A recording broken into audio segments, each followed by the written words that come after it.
ஒரு மகிழ்ச்சியான செய்தி. இதயம் நல்லெண்ணெயின் விலை லிட்டருக்கு ரூபாய் 105 குறைஞ்சிருக்கு. செப்டம்பர் 2023ல 1 லிட்டர் இதயம் நல்லெண்ணெயின் அதிகபட்ச விலை ரூபாய் 503. ஆனா இப்ப 1 லிட்டர் இதயம் நல்லெண்ணெயின் விலை ரூபாய் 398 மட்டும்தான் தமிழ்நாட்டுல. அப்ப இனிமே எல்லாரும் இதயம் நல்லெண்ணெய் வாங்கலாம் இல்ல?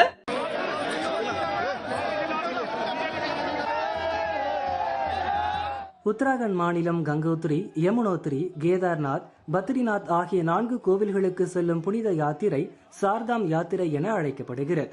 ஆண்டுதோறும் 6 மாதங்கள் மட்டுமே திறந்திருக்கும் இந்த கோவில்களுக்கு நாடு முழுவதும் இருந்து பல்லாயிரக்கணக்கான இந்துக்கள் புனித பயணம் மேற்கொள்வது வழக்கம். இந்த ஆண்டுக்கான சார்தாம் யாத்திரை அட்சய திருதியை நாளான ஏப்ரல் 30ஆம் தேதி துவங்கியது. உத்தராகண்ட் முதல்வர் புஷ்கர் சிங் தாமி கங்கோத்ரியில் பிரதமர் மோடி பெயரில் சிறப்பு வழிபாடு நடத்தி சாரதாம் யாத்திரையை துவக்கி வைத்தார். 12 ஜோதிர்லிங்கங்களில் ஒன்றான கேதார்நாத் ஜோதிர்லிங்கத்தை தரிசிக்க பக்தர்கள் இன்று முதல் அனுமதிக்கப்பட்டனர். அதற்காக இன்று காலை 7 மணிக்கு கேதார்நாத் கோவில் நடை திறக்கப்பட்டது.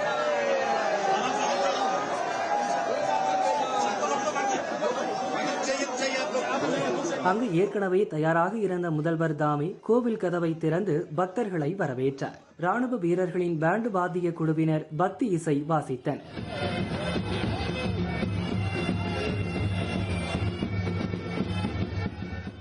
கேதார்நாத் சிவலிங்கத்தை தரிசிக்க வந்த பக்தர்கள் மீது ஹெலிகாப்டர் மூலம் மலர் தூவப்பட்டது. தொடர்ந்து பல டன் மலர்களால் அலங்கரிக்கப்பட்ட கோவிலை பக்தர்கள் கண்டு ரசித்தனர். ஜோதிர்லிங்க தரிசனம் செய்து மனமுருக வேண்டினர். தொடர்ந்து முதல்வர் தாமி மற்றும் அவரது மனைவி கோவிலுக்கு வந்த பக்தர்களுக்கு பிரசாதம் வழங்கினர்.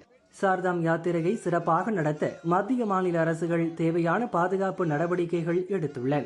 எந்தவித அச்சுறுத்தலுமின்றி பக்தர்கள் பத்திரமாகவும் நிம்மதியாகவும் சாமி தரிசனம் செய்யலாம் என முதல்வர் தாமி கூறினார். சாரதாம் கோவில்களில் 4வது கோவிலான பத்ரிநாத்தில் வரும் 4ஆம் தேதி முதல் பக்தர்கள் தரிசனத்திற்கு அனுமதிக்கப்படுவர். இந்த ஆண்டு ஏப்ரல் 30இல் துவங்கிய சார்தாம் யாத்திரை அக்டோபர் இறுதி வரை நடக்கும் என அறிவிக்கப்பட்டுள்ளது.